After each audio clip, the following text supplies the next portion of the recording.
Great to talk to you guys. Congratulations on the movie. I really, really enjoyed it. Thank you. Yeah. I think when you say the name Pablo Escobar to anyone, there's a preconceived notion that maybe comes up in your mind. Mm-hmm. And I'm curious for either of you, did you guys have preconceived notions about his life before doing this film, and did it affect your performances at all? I definitely had a preconceived notion. I definitely viewed him as, I wasn't informed, so I didn't really know the facts, but I always viewed him as like a Robin Hood type guy.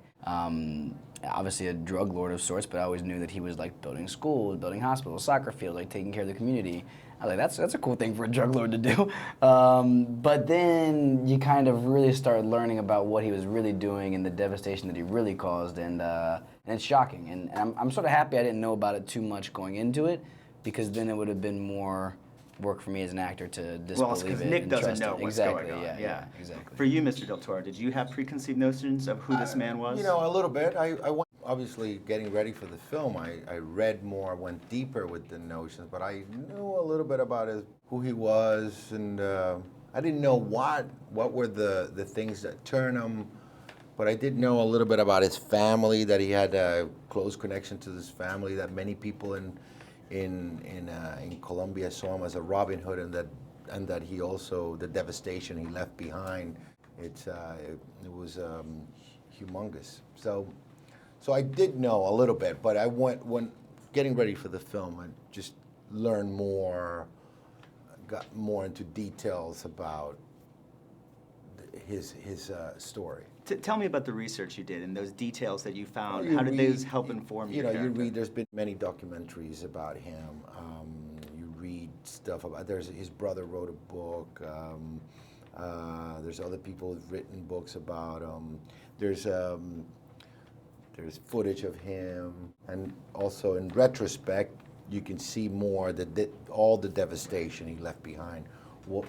How Colombia was brought to its knees, and how he took the press and killed many journalists because of what they were writing, and you know, really put fear into the streets and the life of every Colombian, and that way he managed to get what he wanted. Yeah. Josh, let me just ask you, when Nick first meets Pablo, definitely intimidated by him. Sure. I'm curious, as an actor, were you intimidated working with the great Benicio Del Toro, and did that feed into your performance? Well, we know he is, we know you are. Did that feed into your perforance at all? I don't know about that, but I'll tell you, I'm here to tell you, you're one of the greats. All right. Yeah, I mean, I didn't want, I don't know, I wanted to be in those moments and be real, and trying to let any other outside things that didn't exist in my character's world affect what's happening in the scene. But in the scenes where I need to be intimidated, I was intimidated. That's for sure. But I think it's funny. But he's a good actor. He's a great actor. So he acted. But we use everything, right? Yeah. We use everything. We use And that. we also we've known each other from before. So we worked together on another film that I directed and he acted in. So it was. The wall was broken. It was, it was about passing the ball Right. and making sure you don't drop it when you have it. Really, that's the totally. bottom line. Yeah. Well, I think you're both great actors, and Thank it was you. a pleasure Thank getting to you. talk to both of you got your today. G too, man. Thank you, Mr. Del Toro.